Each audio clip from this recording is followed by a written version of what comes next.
De este momento nuestro tema del día. La pregunta hoy para todos: con lo que está pasando en Hidroituango, ¿teme que algo similar pase en el Quimbo, aquí en el departamento del Huila? Esa es nuestra pregunta del día. Saludo a esta hora de la mañana al profesor Miller Duzane, representante de Asoquimbo. Profesor Miller, gracias por estar en Entérate. Muy buenos días.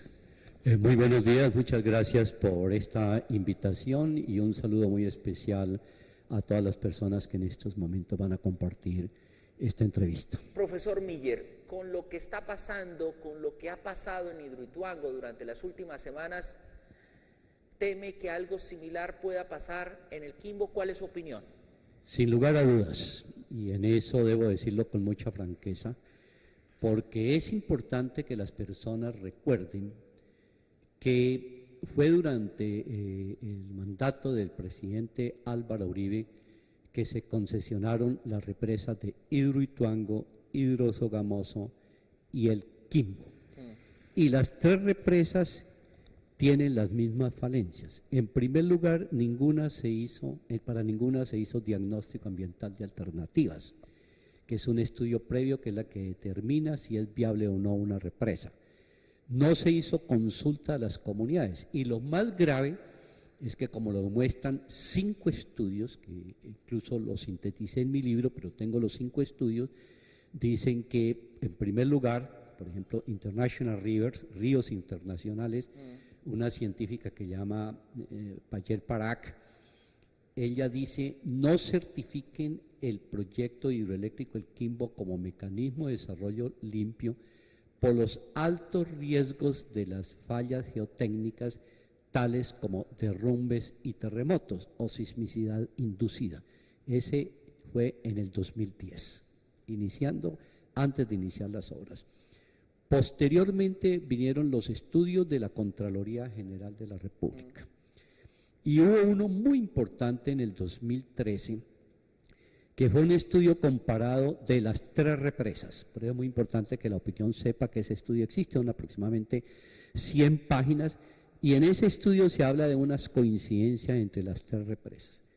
Primero es que no se hizo lo que se llama un análisis de sismicidad inducida, que tiene que ver fundamentalmente con el llenado del embalse y los impactos que tiene el peso del agua no solo sobre la roca, sino igualmente sobre las placas tectónicas por el peso mismo del agua. Y dice que al no haberse hecho ese estudio, entonces hay una ausencia de varias cosas supremamente graves. Por ejemplo, dice una microzonificación geológica por fallas geotécnicas que están relacionadas, por ejemplo, para determinar impactos posibles en el caso del Huila, del volcán Sotará o del volcán Nevado del Huila, pero igualmente hace referencia en ese estudio lo que puede ocurrir con la sismicidad inducida por los movimientos que se generan, por lo que decía anteriormente, por el peso del agua. Pero además la Contraloría General de la República habla de 10 fallas geotécnicas en el caso del Quimbo, 2 activas, que son las de Algeciras y Tesalia, similar a las 2 fallas activas de Hidroituango, que son las de Tocayo y Mellizo. Y entonces dice, esto no se hizo esa caracterización de esas fallas, y eso es muy grave porque son los requerimientos básicos para poder establecer lo que llaman los planes de contingencia para la prevención de posibles desastres. Eso está en los estudios.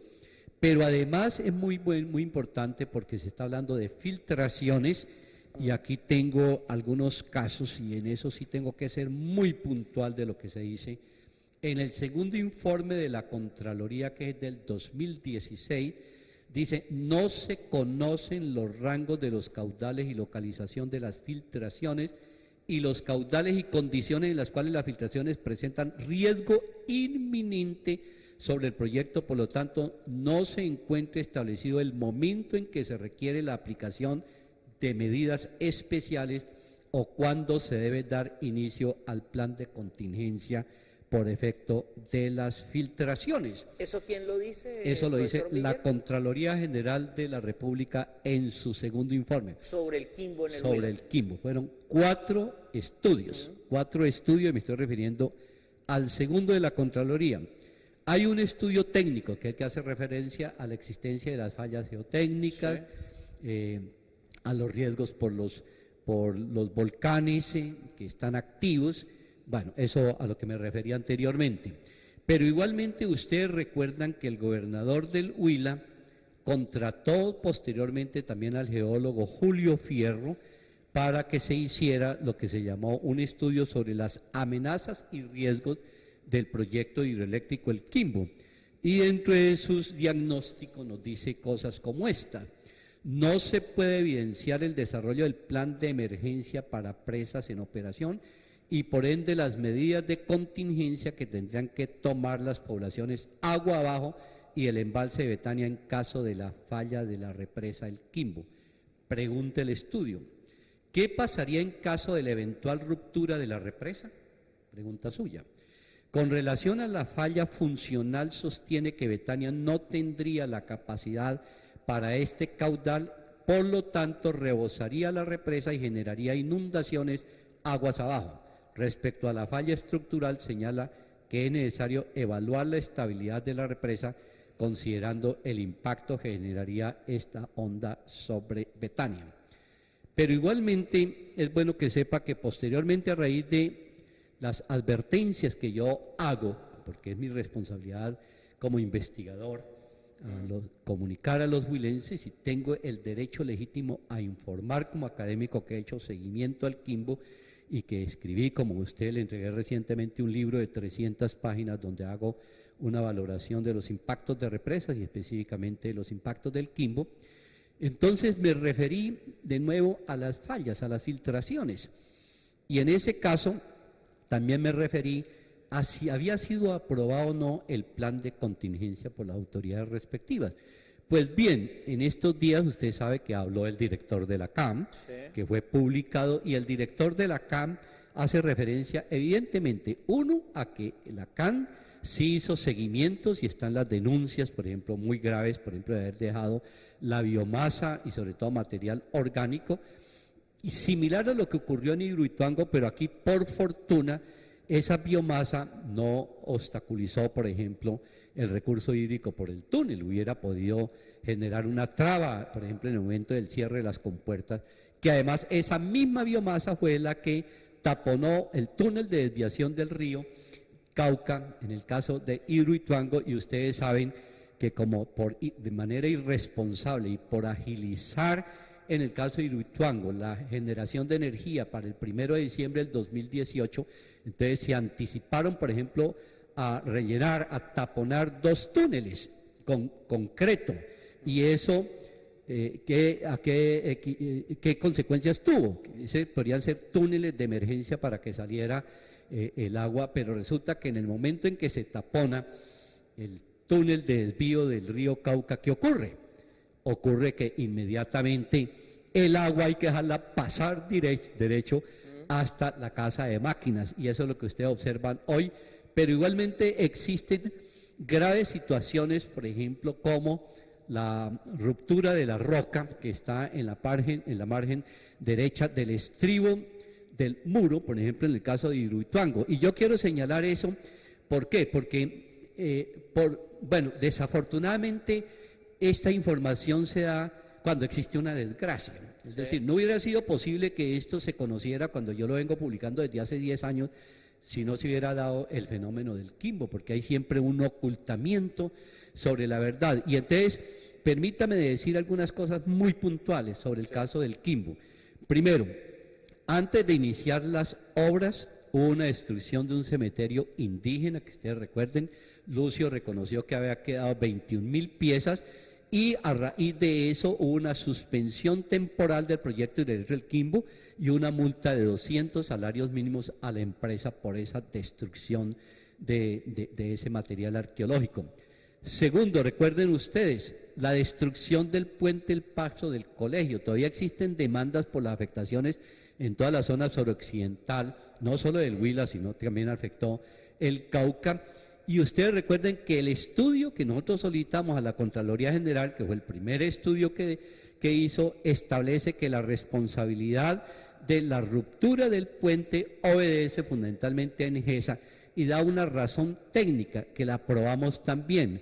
El material que sale del túnel se estaba echando al río Magdalena, es decir, se está depositando en el río Magdalena y eso llevó a un encañonamiento del río y por la termodinámica del mismo río, que es un problema de la física, entonces aceleró la fuerza del río, pegó sobre el jarillón protector de la base del estribo derecho del puente del Paso del Colegio y lo destruyó. En esa época le echaron la culpa a las lluvias, fue cuando yo dije, perdón, hubo 2 avalanchas del río Páez y en ningún momento se presentó ese fenómeno para probar, como lo probó la Contraloría. Deben a todas las poblaciones de La Plata y de toda esa región los daños causados por la destrucción del puente del Paso del Colegio. Posteriormente, recuerden ustedes que en ENGESA vino la desviación del río. Para desviar el río se hace una preataguía y una ataguía, ¿ya?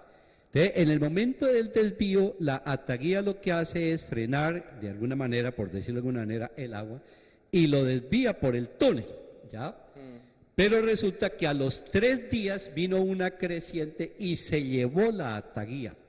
Y entonces el río pasó derecho, y eso es bueno que lo recuerden ustedes, 6 meses tuvieron que reparar nuevamente la ataguía para volver a desviar el río Magdalena, y eso retrasó también las obras del proyecto hidroeléctrico El Quimbo. Después de ese fenómeno iniciaron la parte de obras en zona de máquina. Un hundimiento, también están los registros, de 8 metros. Allá se les quedó una retroexcavadora. Posterior a eso, entonces, lograron hacer el muro. Cuando terminan de hacer el muro, entonces viene un hundimiento en el vertedero y un desprendimiento de la margen derecha de la roca. También están las fotografías. Después, ustedes saben, llenan irregularmente el Quimbo, ese gran debate que hubo nacional sobre el llenado del Quimbo, y vino todo el problema de que no hicieron la sustracción de la biomasa ni el material orgánico, pero lo más grave es que quedaron algunas filtraciones. Y entonces cuando nosotros la denunciamos no creían, entonces nos tocó llevar, como ahora, ir a hacer trabajo de campo, logramos sacar unos videos con mucha seguridad y mostramos a los medios, mire, aquí están las filtraciones. Entonces ENGESA habló en ese momento y dijo, sí, existen las filtraciones, pero son normales. En eso no pasa nada, eso están establecidos en estándares internacionales y no pasa nada. ¿Qué es lo que ocurre hoy a raíz de las últimas denuncias que he hecho? Primero, es que hablé de posibles filtraciones también en la zona de casa de máquinas, hablé de eso, por informes que recibí fundamentalmente en una reunión en la gobernación del Huila. Me reservo la fuente. Pero para poder certificar eso, preguntamos a la CAM.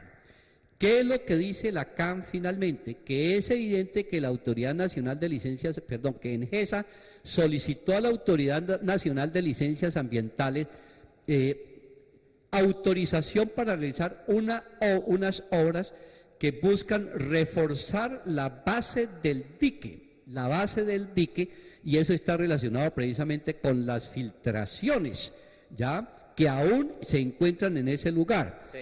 A eso me referí yo en ese momento y es evidente que existen también pruebas. Tengo pruebas fuimos a hacer trabajo de campo de un pescador que hace 23 años en la zona y nos muestra precisamente el caso de las 2 filtraciones que se están dando en estos momentos en el proyecto hidroeléctrico del Quimbo, y él mismo nos dice que precisamente allá estuvo la Autoridad Nacional de Licencias Ambientales y en una reunión con ellos le informó que si están de acuerdo de que hicieran una especie de piscina, porque había que recoger el agua para poder mirar el volumen de agua y poder hacer un monitoreo sobre el problema de esas filtraciones. Profesor Eso Miller, está en un video. Esas filtraciones no son normales. No son normales, pero lo otro que, muy importante su pregunta, porque hay casos que se presentan de filtraciones, ¿ya?, Ahí estamos mirando las imágenes. Sí, ahí estamos mirando las imágenes. Hay casos de las filtraciones, ahí ustedes observan la primera filtración, ahora la van a ver también en la entrevista al pescador, que sería muy importante. Esa filtración es una filtración supremamente peligrosa porque está, mire la localización de la filtración. Y además la pregunta que hacen los técnicos es ¿por qué se da esa filtración en ese lugar y en ese tipo de dimensiones?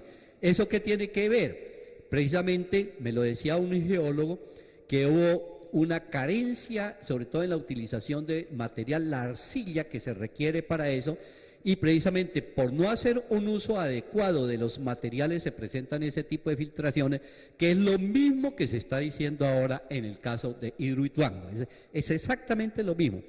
Y la segunda que aparecen aquí, están 200, 150, 200 metros en esta zona abajo de la casa de máquinas, donde aparecen esos dos chorros. Entonces la pregunta que uno se hace, ¿de dónde vienen? Y entonces hemos preguntado a la CAN, no nos da informe sobre eso. Un pescador artesanal fue el que nos dijo que ellos, como vienen allá hace 23 años, entonces lo que muestra es que cuando sale el agua por las turbinas normales después de la generación de energía, cuando sale turbia, aquí también sale el agua turbia. Pero cuando el agua sale transparente, igualmente sale transparente acá. Entonces lo que dice el pescador es, oye, ¿por qué hicieron eso? Es decir, ¿de dónde proviene esa agua?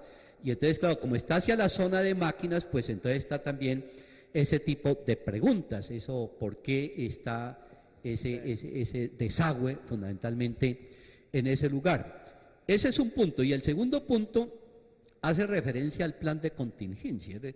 Un plan de contingencia, como dice la Contraloría, primero tiene que tener unos requerimientos básicos, es decir, un plan de contingencia no se puede hacer sin estudios. Sí. Y tiene que haber, por ejemplo, estudios, como decía ahora, de análisis de sismicidad inducida, los estudios, por ejemplo, de caracterización de zonas, por ejemplo, volcánicas, por fallas geológicas, etcétera, porque esas son las que permiten establecer el tipo de riesgos para definir fundamentalmente las estrategias para garantizar a las comunidades una información puntual, veraz, que le permita en cualquier emergencia tener la información precisa, por ejemplo, para trasladarse de un lugar a otro y que no ocurra como lo de Hidroituango, que las personas salen despavoridas ya para praderas, para alguna loma, y resulta que después, como si fueran inmigrantes, los colocan en unos campamentos en una situación miserable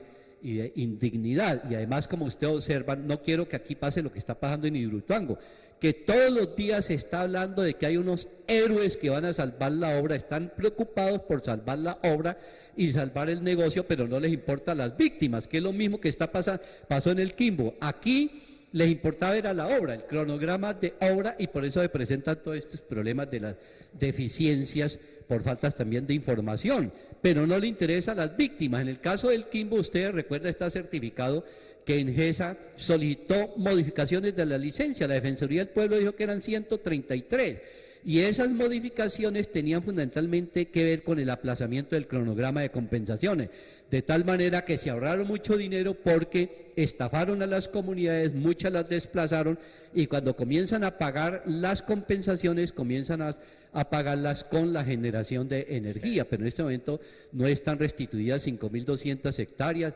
El caso de los reasentamientos son una desgracia. La CAN dice que hay 3 todavía que son ilegales, todavía no han sido formalizados dichos planes, y entonces por eso se habla de los planes de contingencia, y la CAN dijo en estos días que lo más grave es que después de 3 años no ha sido entregado por Engesa los ajustes a los planes de contingencia, y en estos días salió el director de Engesa a decir que no tenían por qué informar, ¿ya?, que ya le habían socializado eso con los alcaldes y que no son responsables de que los alcaldes no han hecho la socialización de los respectivos planes. Entonces, mire la gravedad de las irresponsabilidades. Entonces, yo le pregunto a las personas que me están escuchando, también le pregunto al gobernador, en el caso de una emergencia del proyecto eléctrico del Quimbo, ¿usted está preparado? ¿Usted sabe para dónde va a salir por lo menos a correr? Porque por lo menos lo que pasa en Hidroituango es que creen que un plan de contingencia consiste en que haya una persona pendiente para activar una alarma y que la gente salga a correr. y resulta que aquí no sabemos quién va a activar la alarma, pero lo más grave es que no sabemos en qué lugar, y un plan de contingencia tiene que decirle a cualquier ciudadano de aquí, aguas abajo del río Magdalena, miren, en el caso de una emergencia, hay tales lugares donde usted tiene que localizarse con todas las garantías de dignidad de las personas y no que vayan precisamente a ubicarse en cualquier lugar, como en el caso de esos corrales de Hidroituango. 7 de la mañana, 3 minutos. Nuestro tema del día hoy en Entérate esta mañana de martes. Con lo que está pasando en Hidroituango, teme que algo similar pase en el Quimbo. Vamos a las calles de la ciudad de Neiva, que es lo primero que se le viene en la cabeza a la gente cuando se le pregunta por el Quimbo y a propósito de lo que ha ocurrido en Hidroituango durante las últimas semanas. Aquí hay opiniones. Claro, porque pues son proyectos que se desarrollan sin estudios serios y con intereses particulares. Pues después de que se desarrollen esos proyectos de la manera indebida, pues lo que se puede esperar es que se perjudiquen las poblaciones más vulnerables. El miedo siempre ha estado ahí, ¿no? Porque desde que se iniciaron con esos proyectos, un grupo de personas, entre ellos Miller Duzán, que es una de las personas pioneras del tema, hizo las denuncias pertinentes del caso, pero los gobiernos locales y departamentales no prestaron atención y sí es muy posible que desafortunadamente nos pase algo igual o peor a lo que pueda pasar con lo de Hidroituango. Yo no tengo miedo, el que debe tener miedo es los que firmaron y autorizaron la hechura del Quimbo. Ya está demostrado que hay dicen ellos que un fenómeno geológico y la realidad es que la presión de 10.000 metros cúbicos que chocan con las dos montañas. Lo de Hidroituango, ojalá Dios no permita que suceda, pero ahí es donde ellos hacen modificación de diseños para robarse la plata, sin autorización del pueblo. Eso está predicho, porque resulta que en el Quimbo está pasando lo mismo, ¿cierto? Por todos los árboles que dejaron ahí, porque no hicieron la limpieza adecuada. Cuando están en el Senado, pues ellos aprueban porque pues los contratos son para ellos, ¿no? Para robarse la plata de ellos y el presidente pues también es un sinvergüenza porque ellos los que mandan a hacer eso y ellos los que aprueban la ley, ¿no? Pero para que eso se rompa, eso no lo hace sino Dios. De resto eso no, lo único que hay que hacer es orar y pedirle a Dios por todas las cosas que suceden en este país. Pues la verdad, sí, el temor, sí, claro, ya con esas advertencias que nos han hecho y varios estudios, pues claro, el temor es bastante preocupante. Y más con lo que está sucediendo en este momento en Hidroituango, que no suceda aquí en el Quimbo. Y la realidad era que le pongan ya mucha atención a eso, que estamos a tiempo de prevenir un riesgo fatal. Son las opiniones de la gente en las calles de la ciudad de Neiva. ¿Qué piensa, profesor Miller? Sí, me parece muy importante que las personas comiencen a opinar sobre el caso del proyecto del Quimbo, pero yo pienso que lo más importante es que los ciudadanos que están hablando, y todos los ciudadanos, exijamos al Estado que haya una información veraz de lo que está ocurriendo en el Quimbo y sobre todo que podamos nosotros saber del plan de contingencia, los riesgos posibles para poder actuar. Pero muy importante lo que dice las personas, porque no había dado a conocer a los medios hasta hace poco el contrato, y es bueno que ustedes sepan que existe un contrato que llama Contrato de Estabilidad Jurídica, y ese contrato es firmado por Engesa, la Nación y el Ministerio de Minas, y tiene una cláusula que llama cláusula de confidencialidad de la información. Dice el contrato, comillas, la información de carácter confidencial o privilegiada que haya sido suministrada por el inversionista, en este caso Engesa a la Nación, gozará de la protección prevista en las normas legales vigentes. En consecuencia, la Nación se abstendrá de revelar dicha información a terceros sin la autorización previa, expresa y escrita por el inversionista. Esto es extremadamente grave, porque ¿eso qué quiere decir? Que nosotros que tenemos el derecho constitucional a estar bien informados, ahora resulta que la información que se suministra y que se puede dar oficialmente es aquella que sea autorizada por Engesa. Por eso aquí la Autoridad Nacional de Licencias Ambientales lo que hace es reproducir los textos, la información de la compañía, igualmente todas las entidades, y eso es supremamente grave. Y entonces, claro, en estos días cuando escribe el gerente precisamente de Engesa, donde dice que hay imprecisiones en mi información, más adelante dice que hay falsedades, en ninguna parte prueba cuáles son las imprecisiones, pero fundamentalmente al final termina diciendo precisamente eso, que solo deben atenerse a las informaciones que salgan oficialmente, que en última instancia son las informaciones que da la compañía. Es decir, secreto de Estado, no hay derecho a información veraz, y entonces es supremamente grave. Entonces, ¿cómo así? ¿No se dice que la obra es de interés público nacional? Y si es de interés público nacional, pues todos tenemos derecho a estar bien informados en detalle de qué ocurre con la forma, pero vienen y firman una cláusula de confidencialidad de la información donde no se puede saber qué ocurre. Lo mismo ocurre con las investigaciones que contrata Engesa. Todas establecen una cláusula de confidencialidad donde dice solo pueden dar a conocer esa información o la que yo únicamente autorice. De allí que el éxito nuestro ha sido, de todas maneras, lograr a través de nuestros argumentos y de la resistencia de las poblaciones afectadas por el quimbo, que haya existido esos informes que hacía referencia ahora, de ríos internacionales, los informes que hemos hecho nosotros, 3 informes de la Contraloría, hay un informe de la Comisión Internacional de Juristas, el informe de la Corporación Terrae, que son fundamentales. Y además es bueno que sepan ustedes que he participado aproximadamente de 32 investigaciones sobre el quimbo. La mayoría de esas son investigaciones que se hacen en otros países, fundamentalmente en Europa, en América Latina y en Norteamérica. La última fue precisamente un estudio comparado sobre Betania y quimbo que lo hizo la Universidad Nacional de Colombia, de una tesis de maestría. Y todos esos estudios los tengo para demostrar que somos serios, que nosotros hablamos con estudios, y entonces como Engesa saca una información, yo desmiento. Claro, el Estado no dice nada. Por eso yo estaba pensando en estos días, no vaya a ocurrir que ahora que habló el director de la CAM y el subdirector, donde confirman lo que yo he dicho, ahora falta ver que lo manden a sancionar precisamente porque están violando la cláusula de confidencialidad de la información. Eso es supremamente grave. Pero lo más importante aquí es buscar esa información. Vamos a promover talleres, nosotros como Movimiento Social Defensor del Territorio, de información a las personas, de dar a conocer de manera más sencilla estos informes, pero igualmente vamos a llamar a algo a las personas. Es que es evidente que lo que ocurre en Hidroituango es la bancarrota de este tipo de megaobras. Es una bancarrota de toda esta megaobra.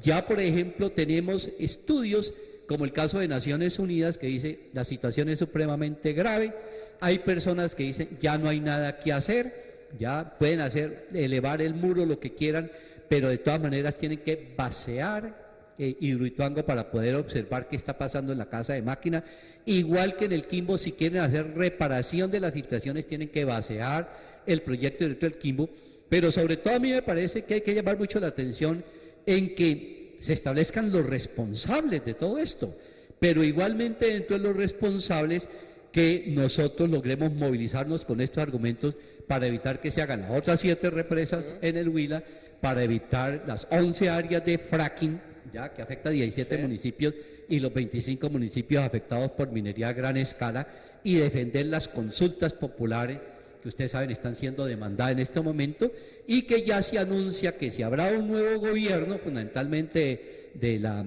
alianza de las élites de poder, se van a liquidar las consultas populares, se va a continuar con represas, se va a continuar con minería, y entonces yo pienso que en los ciudadanos también está a tomar decisiones, porque a veces me dicen a mí, profesor, pero es que usted a veces como que interviene en política, es que la decisión de una represa es una decisión política. El plan de desarrollo que habla de los proyectos de interés nacional y estratégicos aprobados por el Congreso Nacional fue una decisión política.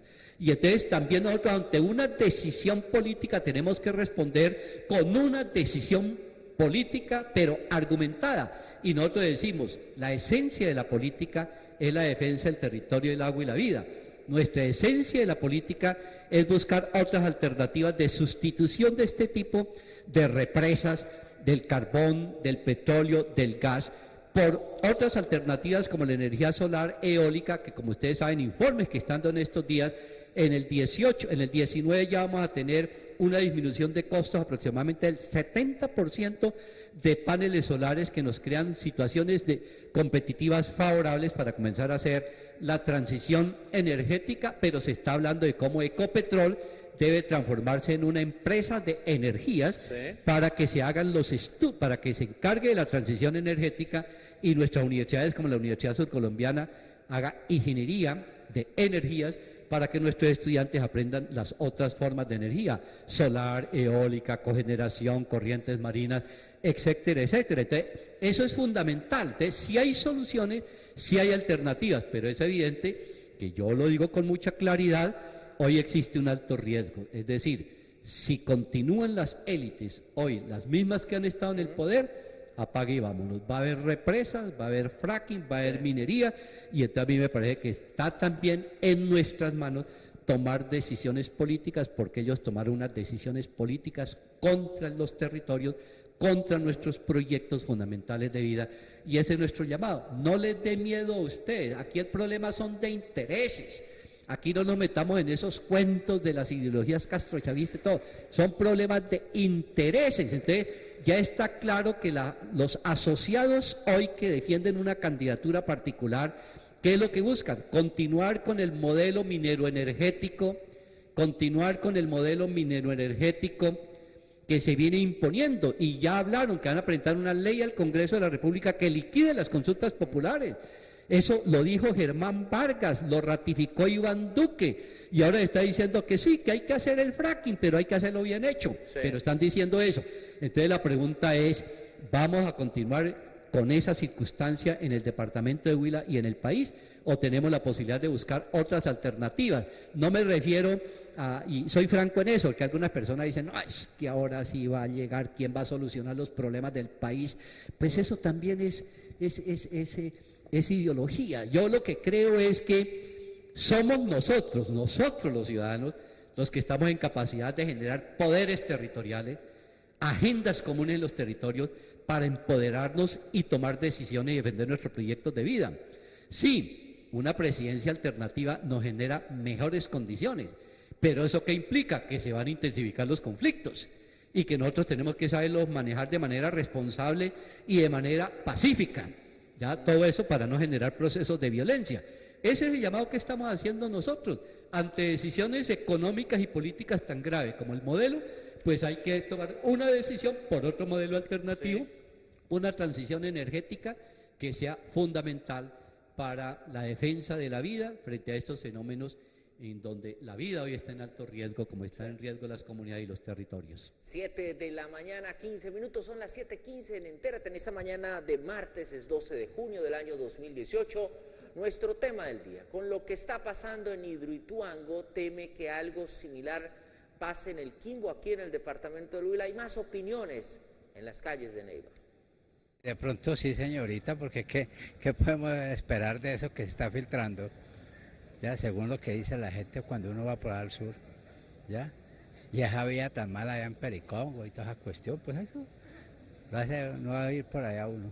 Y este gobernador ha bregado y ha procurado hacer las cosas, pero eso desde cuando dijeron que se llevara a cabo esa represa del Quimbo, que fue la imposición del señor Álvaro Uribe Vélez, nadie fue capaz de echar eso atrás. Efectivamente, todo lo que se trata con las represas, toda esa parte hidroeléctrica tiene unos efectos naturales bastante fuertes. Independiente del territorio que sea, Huila, Tolima, Antioquia, en cualquier departamento, los daños que se hacen son bastante fuertes. Efectivamente, hay otras alternativas de generación de energía, entonces el llamado es para el gobierno nacional, regionales, para que miren otras alternativas de generación de energía. No me da miedo, porque esa es una represa muy bien hecha, y es decir, salvo un hecho catastrófico como algo fuera de lo normal, podría suceder, pero en el momento no creo que eso suceda. Es un riesgo, las represas siempre son un peligro ahí arriba, porque inclusive dicen que la represa o esta última que llenaron, la represa del Quimbo, el Quimbo fue llenado y abraviado a lo último, inclusive en estos días creo que terminaron un muro de contención, o sea, esos son dos bombas que hay en la cabeza con Betania, eso sí, no hay que dudarlo. Sí, medidas de precaución y la otra cosa es de pronto esas 2, 3 pendientes que hay más para hacer, hay dos represas más que hay para hacer, mejor dicho un poquitico más y represa en el Río Loro. Lo que está pasando con las represas en Colombia es de alto riesgo, lo de Hidroituango por ejemplo, y puede pasar con lo del Quimbo porque por ahí hay una falla que pasa una falla geológica, entonces hay que estar en alerta y hay que hacer el seguimiento, es un llamado que le hacemos a los procesos de investigación para que eso se le haga realmente una verdadera investigación geológica, porque eso puede ocurrir cualquier falla en algún momento. Son las opiniones de la gente en las calles de Neiva. Sus reflexiones finales, profesor Milla. Sí, mire, yo sigo expresando con mucha claridad de que las represas que llaman dinosaurios modernos ya ha sido probado en estudios internacionales y nacionales que causan graves daños. Por ejemplo, Comisión Mundial para Represas dice 80 millones de personas han sido desplazadas por las represas. Las represas causan sismicidad inducida, generan esos derrumbes a los que hacían los estudios y algo mucho más grave, también generan gases de efecto invernadero, que llama el CH4, que es el gas metano, que es 25 veces más peligroso que el CO2, que es el generado fundamentalmente por la producción petrolera. Entonces ya hablar de represas en estos momentos, como hablar de fracking, de minera a gran escala, no tiene ya sentido cuando existen estudios científicos y técnicos y existen otras alternativas que son fundamentales, como la eólica, la solar, etcétera, y cuyos costos ya son mínimos. Entonces, se puede avanzar en eso, incluso cuando ya hasta las mismas corporaciones como la Shell, que había hecho informes hasta falsos para decir que no había calentamiento global, hace un mes acepta que sí hay que disminuir los gases de efecto invernadero y que la Shell está dispuesta también a la transición hacia otras formas de energía. La diferencia es que ellos lo quieren volver negocio a través del mercado y nosotros tenemos un momentico. La energía es un bien común como el agua y en consecuencia es un derecho fundamental y no puede volverse un negocio, sino que únicamente generemos energía a través de formas como paneles solares que sea la requerida según las necesidades de las comunidades, no solo para su consumo, sino sobre todo para la producción agroalimentaria. Entonces, hoy en día tenemos que pelear es por eso fundamentalmente, y eso de los que defienden todavía las represas, el modelo mineroenergético, porque dice que ese es el que genera desarrollo, a mí me parece que eso ya es parte de la historia y en eso, vuelvo y llamo a la reflexión, es que vamos a tomar decisiones políticas ahora que favorezcan fundamentalmente los intereses de las comunidades, teniendo claro, y eso es importante, que los problemas los solucionamos nosotros y que está demostrado ninguna persona que llega a la presidencia de la República va a cambiar el sistema,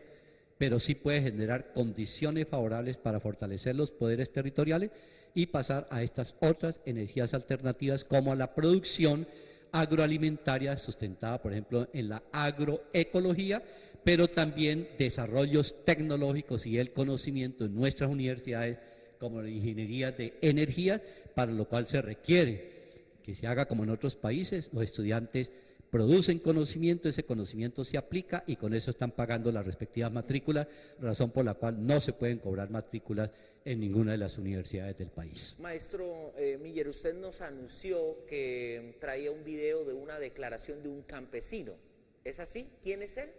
Sí, es Leonardo Piedrahíta, que lleva 23 años en esa zona y entonces a raíz de que nosotros para consolidar la información hacemos trabajo de campo, entonces el 8 de junio pasado enviamos a un reportero precisamente para que hiciera el registro de lo que está ocurriendo en la zona y logramos sobre todo entrevistar a Leonardo, que es también miembro de Asoquimbo y que vive en esa zona y a mí me parece muy importante que la opinión, que las personas conocieran esta opinión de un pescador que conoce el trabajo de campo. Pues miremos esta declaración de un campesino allí en el centro del departamento del Huila.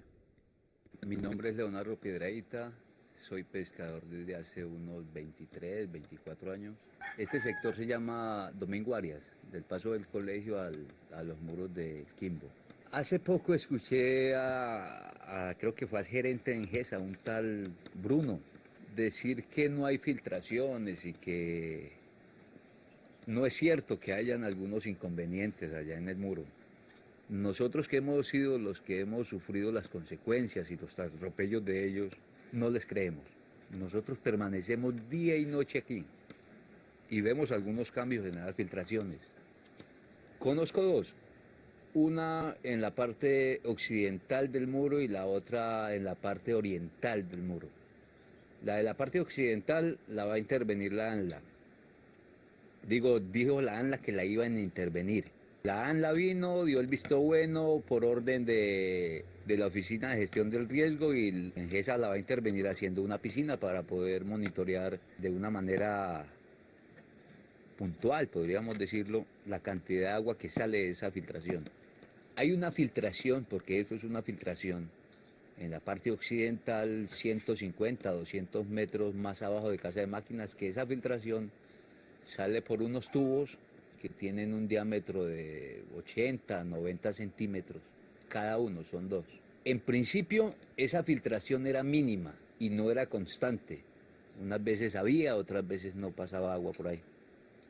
De hace un tiempo a esta parte, hay días que esos tubos salen con la cantidad completa, llenos de agua. Otras veces salen por la mitad, otras veces salen un 10% de la capacidad de ellos, pero diario están filtrando. Lo extraño es que cuando el agua que sale de las turbinas sale turbia, el agua de esos tubos también sale turbia. Y cuando el agua de las turbinas sale clarita, como la llamamos, o limpia, el agua de esos tubos sale limpia. ¿De dónde viene esa filtración? ¿A quién se lo vamos a preguntar? No, a ninguno. Y me pareció gracioso en estos días que escuché por la radio decir que había unos planes de contingencia, de lo cual ningún pescador, nadie que permanezca en el río o sea vecino, sabe algo acerca de esos planes de contingencia, en qué consisten, qué debemos hacer en un momento donde haya una emergencia. No, nadie nos dice nada. Y somos los que estamos aquí, mire, estamos a 400 metros de los muros. Es la declaración de un campesino de la región, ¿no, maestro? Sí, precisamente es una persona que conoce muy bien el río. Nosotros lo hemos entrevistado en varias oportunidades y además nos destacamos mucho la seriedad con que presenta la información, y mire que tiene argumentos. Por ejemplo, cuando hace las comparaciones entre el agua que sale turbinada y el agua que sale, y las características similares del agua que sale por esos desagües. Pero yo pienso que él deja unos interrogantes muy importantes. Primero, necesitan que se explique esas filtraciones. Sí. ¿De dónde viene esa filtración?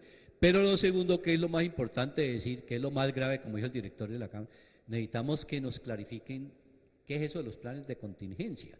¿Cómo así que hace 3 años, según el director de la CAM, no hay un informe actualizado sobre los requerimientos básicos exigidos, y los pescadores que viven en la zona todavía no tienen ninguna información de qué hacer frente a cualquier eventualidad?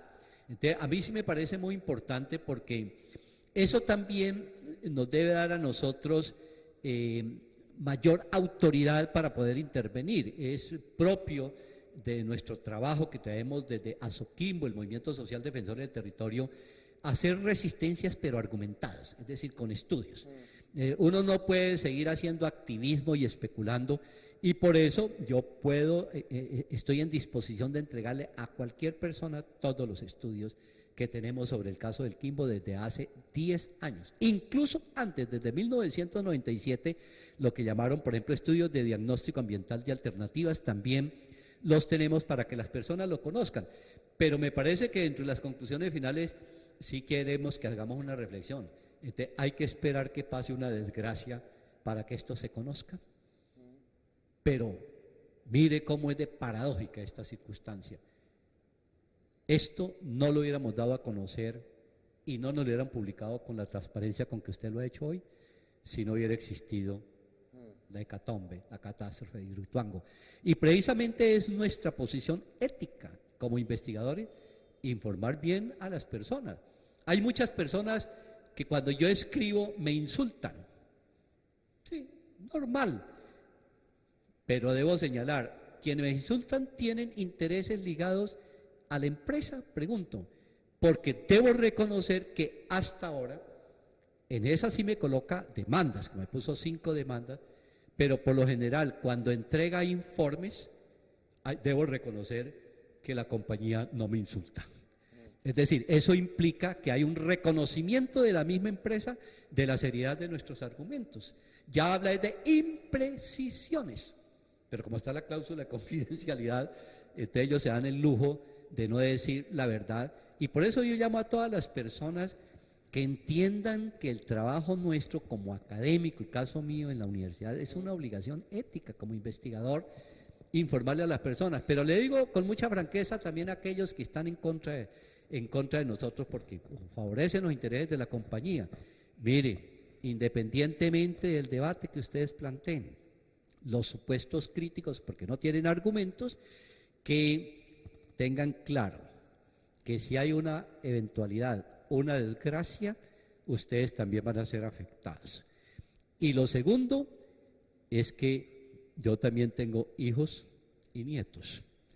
Y entonces mi preocupación también es por ellos y por el futuro. Pero también tengo una responsabilidad, es que defender el territorio y la vida implica plantear otras alternativas energéticas, implica crear sistemas agropecuarios y pesqueros que sean territoriales, que repueblen el campo, que mejoren las condiciones de dignidad de los campesinos, que reconozca la agroecología, las prácticas ecológicas de los campesinos indígenas y afros, de los cafeteros, de los paneros, etcétera, que tienen derecho a vivir dignamente en los territorios. Y esa es mi obligación y lo hago porque es mi obligación, sí. Y porque estoy convencido de que quien no lucha jamás entenderá el sentido de la vida. Pero también convoco a todas las personas a que sigamos estos procesos de organización argumentada y resistencia para que no nos hagan ni una represa más en el departamento de Huila, se suspenda el fracking, se suspendan todos estos proyectos de megaminería que afectan a 25 municipios, y es evidente que ahora tenemos una oportunidad el 17 de tomar una decisión, porque lo digo con toda franqueza. Yo he estudiado los programas de los candidatos y me he centrado no en los insultos, sino en lo que dicen. Y la coalición de gobierno, donde se entraron todos, por fortuna, muy importante, ¿no? Todos se aliaron, todos están aliados en torno al modelo mineroenergético, en torno a los negocios. No quieren poner en riesgo sus propios negocios. Y entonces aquí la decisión es o los negocios que se quieren imponer, más represas, más fracking, o transición energética, y para eso existen otras opciones.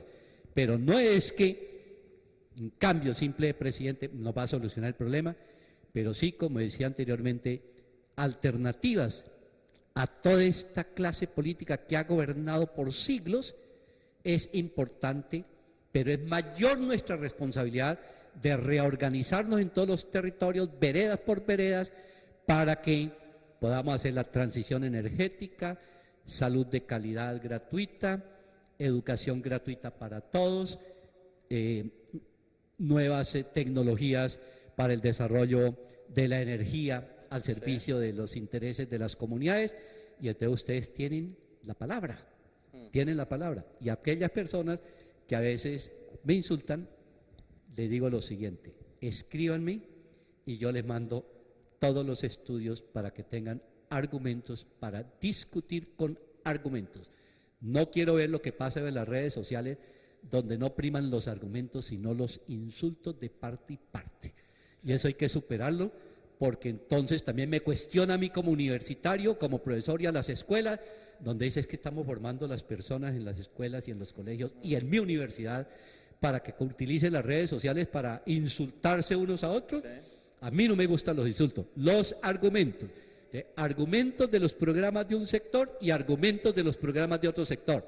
Discutamos sobre eso con seriedad y dejemos los insultos, porque de todas maneras tenemos que buscar la reconciliación nacional, la paz en Colombia, y creo que ese es un propósito que nos interesa a todas y a todos. Profesor Miller, mil gracias. No, mil gracias a usted, Jesús, y porque siempre ha tenido esa gentileza de invitarnos para hablar de estos problemas con seriedad, y crea que yo expreso mi satisfacción porque hemos podido observar un programa con mucha sustentación, donde hablamos nosotros, hablan los ciudadanos, pero también hablan pescadores artesanales, porque esos saberes a veces se ocultan y resulta que a veces esas son las fuentes más importantes del saber y del conocimiento. Muchas gracias a usted y muchas gracias a todas las personas que nos han escuchado. Mil gracias a usted, profesor, por venir al programa. Son las 7:33 minutos en esta mañana de martes. No se despeguen de sus pantallas. Ya llegan más invitados, más temas de interés al programa.